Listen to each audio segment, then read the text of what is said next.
Aujourd'hui, nous allons poursuivre l'étude de la pratique du culte personnel et comment entendre la voix de Dieu dans notre intimité et pourquoi Dieu est intime avec nous. Tout de suite après ça.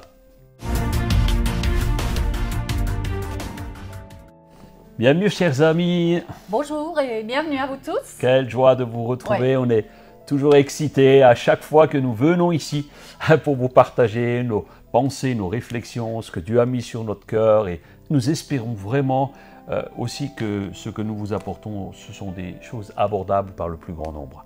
Alors, c'est vrai que nous prenons beaucoup de plaisir à le faire et espérons que vous soyez bénis. Alors, on ne vient pas ici nous présenter comme de grands théologiens. Non, nous voulons simplement partager notre cœur. C'est ce que nous voulons faire avec vous. Et puis, c'est une grâce que vous nous faites de nous suivre. Et c'est ce qui nous fait vibrer. Alors, c'est vrai que vous êtes de plus en plus nombreux à nous écrire, à nous suivre, à partager votre cœur. Ouais. Et c'est juste magnifique de voir ce que Dieu fait au milieu de son peuple. Ouais. Et merci de ce qu'il vous fait grandir comme il nous fait grandir en même temps. Oui. Merci à vous. Amen.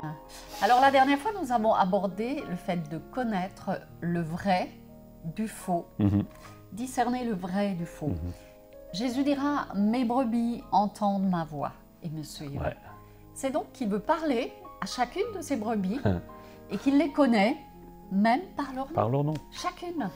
Alors nous continuerons de développer la question de l'écoute de Dieu et comment entendre la vraie voix de notre Seigneur. Et sans plus tarder, nous allons lire dans Ésaïe 49, 5. Maintenant, Éternel, parle, lui qui m'a formé dès le ventre de ma mère, pour que je sois son serviteur, pour que je ramène Jacob vers lui, pour qu'Israël soit rassemblé près de lui. J'ai de l'importance aux yeux de l'Éternel, et mon Dieu est ma force. Waouh! C'est vrai que nous voyons à travers ce passage que le Seigneur est à l'origine de toutes choses. Oui. Il nous a connus dès notre conception. Et ce n'est pas un hasard. Ce n'est pas un hasard. Tu n'es pas un hasard. Ma chérie, tu n'es pas un hasard. Merci. Toi non plus, chérie. Non, je ne suis pas un hasard, c'est vrai.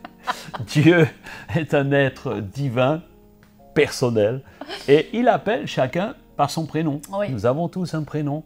Et c'est vrai qu'il n'y a... J'ai remarqué cela, il n'y a rien que les gens préfèrent de mieux que d'entendre leur nom. Oui. Oh, qu'est-ce que ça fait bien quand on prononce mon prénom. Ah, on se sent honoré, on se sent reconnu, ouais. Parfois flatté. Alors il y en a, et moi je me méfie toujours des gens qui me disent 10 fois mon nom dans une phrase. On se sent apprécié lorsqu'on dit mais Dieu veut nous reconnaître par notre prénom, par notre nom. Et en fait, il nous honore à travers notre nom. On a ce chant que j'aime beaucoup qui dit « Non plus esclave de la peur ». Avant ma naissance, tu m'avais choisi, tu connaissais mon nom. Non plus esclave de la peur, je suis enfant de Dieu. Non plus esclave de la peur, je suis enfant de Dieu. Amen. Avant ma naissance, Dieu m'avait choisi. Il nous a libérés de Alléluia. notre honte, il nous a libérés de l'esclavage du péché et de nos peurs. Alléluia. C'est vrai que nous avons énormément de valeur aux yeux du Seigneur. Tellement de valeur qu'il veut se connecter avec chacun de nous. Il est un Dieu d'amour, un Père et en même temps une mère. Gaston Racine avait dit ceci un jour, Dieu est un père au cœur de mère. Ah, c'est beau. Et c'est très beau parce que ça montre que Dieu nous aime tout vraiment. Est en lui. Tout est en lui et il a mis tout cela en nous. Et quand il nous parle d'une voix douce. Et c'est pourquoi il nous faut être dans la tranquillité, la sérénité pour bien l'écouter. Oui. Rappelez-vous, Samuel, où était-il ? Dans son lit, il dormait. Et nous voyons dans la parole de Dieu plusieurs exemples où le Seigneur il nous appelle par notre prénom. Et nous allons lire dans Jean, au chapitre 20, verset 16, c'est Jésus lui-même. Il dit à Marie, Marie. À ce moment-là, elle se retourne et lui dit en hébreu, Rabouni, c'est-à-dire maître. Mais le simple fait d'appeler Marie Et l'intonation de la voix, elle a compris que c'était Jésus. Elle a reconnu Jésus. C'était tout l'amour de Dieu Ouais. qui se déverse, une relation affectueuse. Affectueuse, oui. Parfois, Jésus parle avec douceur, mais on voit aussi Jésus se mettre en colère Oui. lorsqu'il a renversé les tables dans le temple, lorsqu'il a parlé parfois sévèrement aux pharisiens. Et parfois, on le voit parler avec force, avec puissance. Et quand il a parlé à Saul de Tarse, Ah oui. quand il était sur le chemin de Damas, c'était avec une voix forte. Je pense que c'était une voix bien forte. Oui. Quand il lui a dit, Saul, pourquoi me persécutes-tu? Et c'est vrai que des fois, nous sommes un peu durs de la feuille et nous ne voulons pas forcément entendre ou comprendre aussi ce que le Seigneur C'est nous vrai. dit. Alors, il utilise des fois des moyens un peu plus radicaux. Parfois, oui. Regardez avec Jonas, qu'est-ce qu'il a fait? Dieu lui parle gentiment. Jonas, écoute, va à Ninive, va à Ninive. Non, non, je vais à Tarsis. Il désobéit gentiment. Et Dieu, après, lui dit, Jonas, je t'ai parlé gentiment. Pourquoi tu ne m'as pas écouté? Est-ce qu'il faut tout le temps que je te parle avec vigueur? Alors, qu'est-ce qu'il a fait? Eh bien, il était sur le bateau, qui allait dans le sens opposé. Jonas ne voulait pas obéir. Alors, on ne va pas faire l'épilogue du sujet, on pourrait comprendre pour certaines choses. Mais en fait, là, Dieu va lui parler plus sérieusement lors de la tempête. Oui. Et qu'est-ce qui se passe? Eh bien, Jonas n'a pas entendu Dieu, il n'a pas été au calme pour entendre Dieu. Alors Dieu s'est dit, tiens, je vais profiter de l'occasion pour lui faire un petit Mais stage. il avait compris immédiatement, quand il y avait la tempête, pourquoi il y avait la tempête. Oui. Il avait compris le message immédiatement. Hein. Ah, dans la tempête, il a Ah oui, compris. Mais après, je ne suis pas sûr que ça aurait suffi. Oui. Et donc, Dieu lui a offert un petit stage, Poisson. spa, dans le ventre d'un poisson pendant 3 jours. Et moi, je pense qu'être au calme dans le ventre d'un gros poisson, on a le temps de réfléchir. Oh oui. Et je pense que Jonas a réfléchi.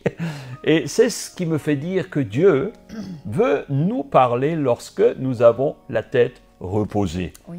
dans le calme, Oui, quand nous sommes dans le calmes. ventre d'un gros poisson. Nous lisons donc dans Ésaïe 30, verset 15. « Car ainsi parle le Seigneur l'Éternel, le Saint d'Israël. C'est si vous revenez à moi, si vous restez tranquille, que vous serez sauvés. Ouais. C'est dans le calme et la confiance que sera votre force. Voilà. Et lorsque Jonas avait entendu parler de Dieu dans le calme, il va obéir. Et là, il dit, ok, Seigneur, j'ai compris, hop, boum, et le plan de Dieu va s'accomplir. Mes amis, lorsque le Seigneur veut te parler, lorsqu'il veut que tu sois disposé à l'entendre, alors il y a des choses qui vont se produire. Lorsqu'il veut te parler, c'est pas juste que tu l'entendes, mais c'est que tu l'écoutes. C'est-à-dire Et après, que tu obéisses. tu obéisses à ce qu'il te dit. Dieu ne parle pas dans le vide. Hein. non, Jésus avait une proximité différente avec ses disciples. exactement, oui. Ils oui. n'étaient pas tous au même niveau. Il y en avait 3 qui étaient plus proches, Pierre, Jacques et Jean. Oui, qui Ils étaient l'ont plus vu proches, même oui. glorifié sur la montagne. Jean était les disciples que Jésus aimait. Oui, Et sans doute était-il aussi plus prompt oui. à recevoir ses paroles. Et Jean, vraiment très très proche de Jésus, nous allons lire dans l'évangile de Jean, au chapitre 13, verset 23. Un des disciples, celui que Jésus aimait, était couché à table près de Jésus. Et ce disciple se pencha sur la poitrine de Jésus et lui dit, « Seigneur, qui est-ce » Il lui pose une question en se rapprochant de Jésus. Ouais. Et c'est vrai que Jean ne se nomme jamais par son prénom dans l'évangile ou les épîtres, mais la Bible nous dit c'est le disciple que Jésus aimait. Il se nomme ainsi, oui, le disciple Ça. que Jésus aimait. Ouais, ouais. Ou alors même l'ancien. Oui, l'ancien. Dans les épîtres, épîtres, c'est l'ancien. Donc ce n'est sans doute pas par hasard que Jésus a confié sa mère Marie sous la responsabilité de Jean lorsqu'il était à la croix. Pourquoi? Parce que Jean, il avait une forte confiance en Jean, parce que Jean savait écouter. Jésus faisait confiance totalement à ce jeune disciple, ce jeune apôtre. C'est certain que Jean était quelqu'un de très attentif, toujours concentré sur l'histoire, sur Jésus. Il avait compris le retour du Seigneur. Jean était un des 12. C'était certainement l'un des 12 qui a écrit le plus grand nombre de livres. D'abord, il a écrit l'Évangile de Jean, il a écrit 3 épîtres et il a reçu la révélation de l'Apocalypse. Donc, vous savez, Dieu, en conclusion, nous connaît parfaitement dès notre conception. Amen. Même par notre prénom. Ouais. Et c'est vrai qu'un jour, une personne de notre entourage nous a dit « Oh, vous croyez que Dieu se soucie de nos petites personnes, de nos petits problèmes? Il a sûrement autre chose à faire. » Et on lui a... Alors, c'est vrai qu'après, je lui ai dit simplement, voilà, Dieu est un Dieu d'amour. Il nous Amen. connaît par notre prénom. On lui a annoncé la bonne nouvelle et cette personne a accepté le Seigneur Amen. comme son sauveur personnel, comme peut-être beaucoup d'entre vous derrière vos écrans. Et nous l'avons baptisée ensuite et elle a compris que le Seigneur prend soin Amen.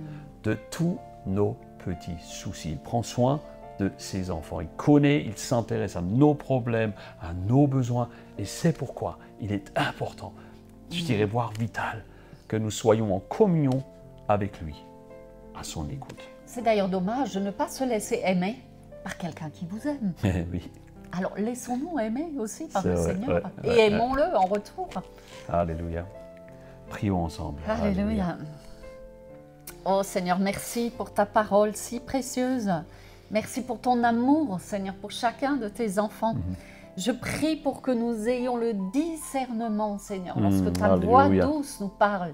Je prie pour tous nos bien-aimés derrière les écrans, qui fassent un pas de plus dans l'écoute de ta voix, Amen. Seigneur. Ce discernement et l'apprentissage de cette écoute qui est quelque chose d'extraordinaire lorsque nous l'expérimentons. Alléluia. Amen. Merci Amen. parce que tu parles aujourd'hui. Ouais. Merci parce que tu nous connais par notre prénom et tu nous appelles par notre prénom. Amen. Seigneur, que tous ceux qui entendent ce message sentent ton appel dans leur cœur, Ouais. ton amour pour chacun d'eux. Au Alléluia. nom de Jésus. Amen. Amen. On vous invite à devenir comme Samuel. Amen. Alléluia. Alors merci de continuer à mettre en pratique cette Ah, oui. parole. Prenez du temps pour écouter Dieu. Prenez du temps pour l'entendre vous Et parler. continuez à noter ce qu'il vous Notez donne. ce qu'il vous dit. Mettez en pratique. On vous aime. Prenez soin de vous. Prenez soin de votre âme. Vraiment. Chaque jour.